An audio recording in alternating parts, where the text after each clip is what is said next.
got a puncture just before we came in, so we lost overall lead, but hopefully we'll get it back now in the second loop. So one more loop to go. Matthews and Smith just 45 seconds behind Gibson and Campbell, while the Silvalds, Herman and Wichert are third.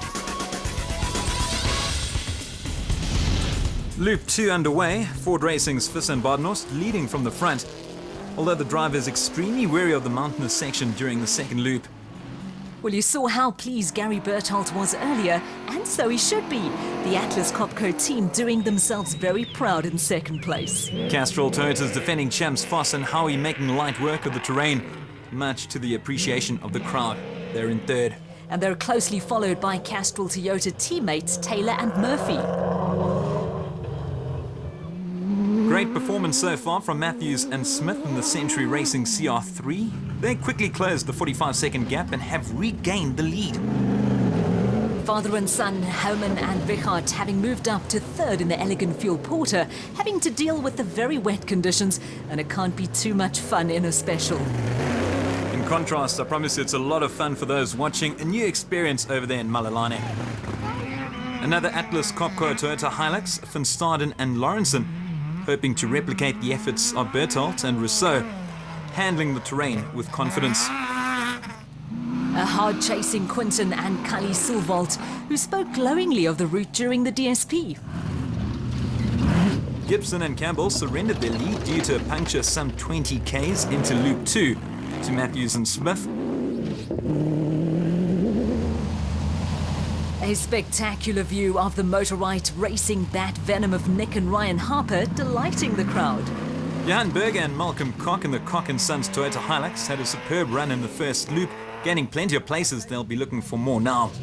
Hutchison and Stassen in the Motorite that venom, they've had a difficult time of things after their gear selector spring broke earlier.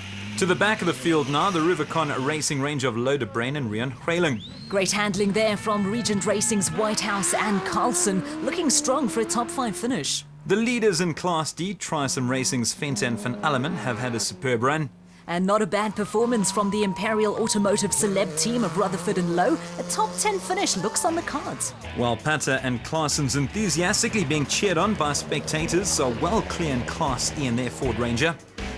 Speaking of Fords, all eyes on the finish from Ford Racing to welcome home the winners in the production vehicles and the team's second win on the trot, but different drivers this time, Visser and Badenhorst. A superb performance from the two, going one better from where they finished last month.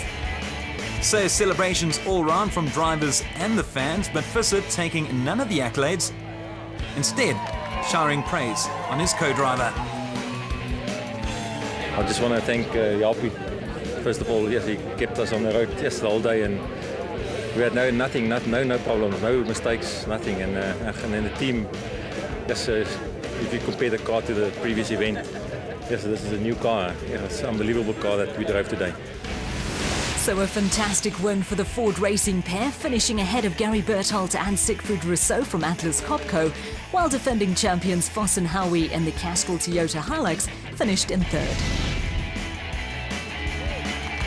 The Imperial Automotive Celeb team in the Nissan Navara finishing in 10th place. How did Roxy find it? Well, apparently I was really calm and I handled it well, but obviously it's a new track, so it was pretty tight. And the driver that was driving with me told me that it was one of the tightest and one of the roughest tracks that he'd ever ridden. So yeah, it was quite a challenge, and we definitely got airborne a few times, which was also exciting. A spectacular finish from Colin Matthews and Alan Smith in the Century Racing CR3. What a showman! Coming home in first place despite starting the second loop in second position.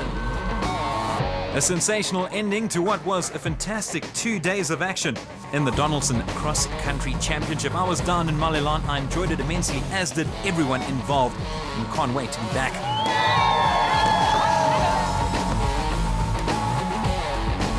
It's not a result we needed, it's a result we always want, and that's what we push for every single race. We're really happy. We're really happy. Alan did a fantastic job. Our crew did a fantastic job. And the car ran really well, and luckily to bring it home first. Matthews and Smith take the checkered flag while the elegant fuel outfit of Hammond and Richard Silvold grabs second spot, with cousin and brother Quinton and Cully rounding off the podium in third. That wraps it up for the Nkomazi 400. Next week, we go behind the scenes at the Donaldson Cross Country Championship. The Donaldson Cross Country Championship brought to you by Donaldson Filtration Systems, a market leader in filtration solutions.